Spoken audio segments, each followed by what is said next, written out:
Hey guys, how you doing? Hopefully you're doing okay. Going to give you a very thorough overview of the article here. There is a link in the description. There is a little bit of controversy about this topic, a little bit of irony. I am going to be talking about some political aspects. I'm going to be giving my opinions, which you may or may not agree with. But I do want to make it very, very clear that I'm not looking to take away from the tragedy at hand. I'm not looking to diminish or demean the tragedy at hand. And the tragedy at hand is in regards to the murder of this gentleman here. His name Kelvin Blow, 32 years of age. Tragically, he was shot and killed in the early morning hours of November the 15th. We'll go into a little bit more detail in regards to that in just a moment. But before, I just want to give you a bit of a background to Kelvin Blow. And by the way, there might be plenty more information in regards to Kelvin out there on the internet in other articles. I'm not aware of them. I'm referring only to the information within this article. I'm not in a position to go away and do in-depth research. But to tell you a little bit about Kelvin, he's a Marine Corps veteran, was a Marine Corps veteran. He struggled with PTSD. He also struggled with drugs after getting out of the military.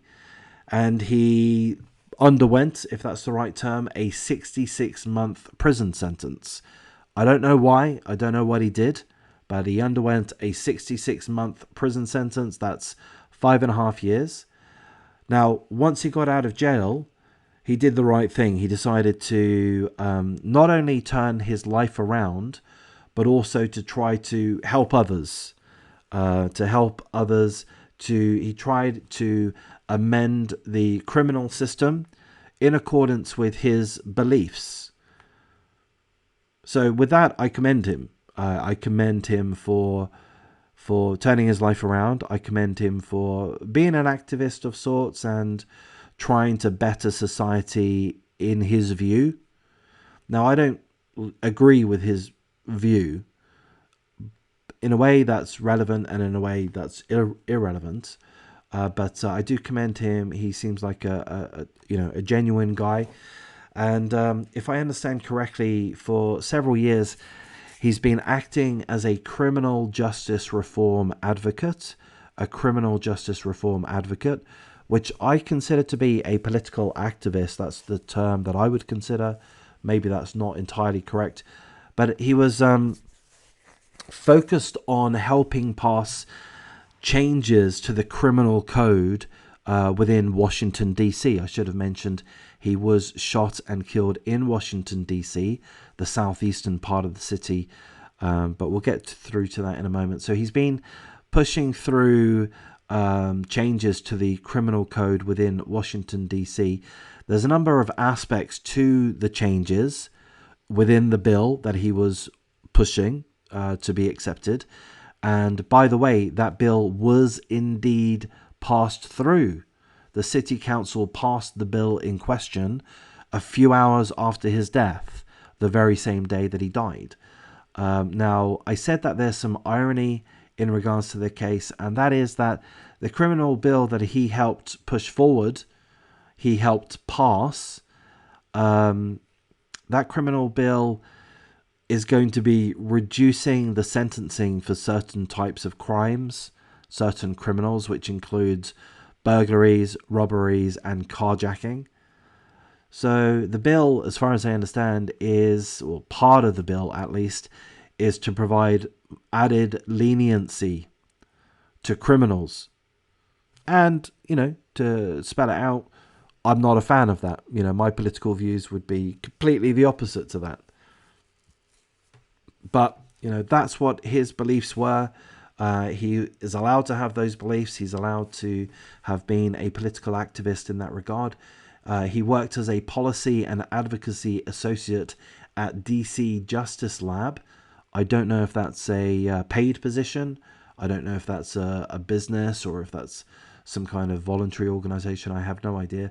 But he worked as a policy and advocacy associate in order to help reform the city's justice system, to make things more lenient to criminals. So the irony is he was shot by a criminal. He was shot at around 5:25 a.m. on November the 15th. He also worked as a security guard. He was on his way home and he was shot and killed. Now, within this article, we don't have any further details about the murder. We don't know if anyone's been arrested. We don't know the details of the suspect. Perhaps that information is out there. I've not done any research other than look through this one article. So that's just how I do things. You may like that, you may not, but that's how it is. But look, this is a hard-working man who has his political beliefs, perhaps even religious beliefs, societal beliefs. Perhaps these things go beyond just politics. But he was doing what he believed was the right thing.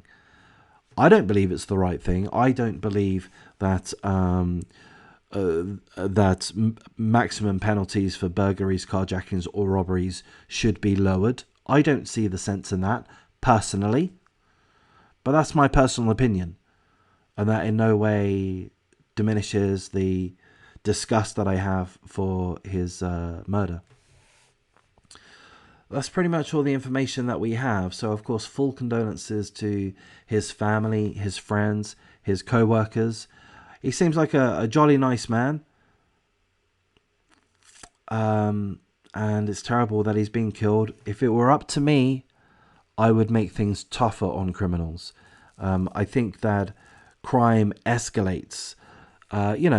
Doing graffiti. I remember reading about this like 30 years ago. About 30 years ago is pretty accurate. Graffiti. If you are in a local town, your suburb or such, and there's a little bit of graffiti, what happens is the graffiti will continue. It will spread. People will be more inclined to do other petty crime, whatever it happens to be. They'll be more inclined to dump rubbish, to fly tip. Things will escalate. People will start turning a blind eye to these things, and it will escalate. Before you know it, there are carjackings, there are robberies, there are burglaries. Before you know it, there's violent attacks. And so to me, call me an old stick in the mud, I don't really like crime. Even we can't call robberies and burglaries petty crime, and we definitely can't call carjackings petty crime. I don't get the reasoning to want to lower the mandatory minimum sentences. Why do you want to give these criminals a break? I don't get it. Maybe there are reasons to. This gentleman, Kevin Blow, he seemingly felt that there were good reasons to lower the maximum penalties for these crimes. I don't know what those good reasons could be, and perhaps I would never be able to be convinced of them. But anyway, look, here's this topic here. This gentleman has been murdered. It is a tragedy, and I personally think it's covered in some level of irony, but a tragedy nonetheless. Thank you.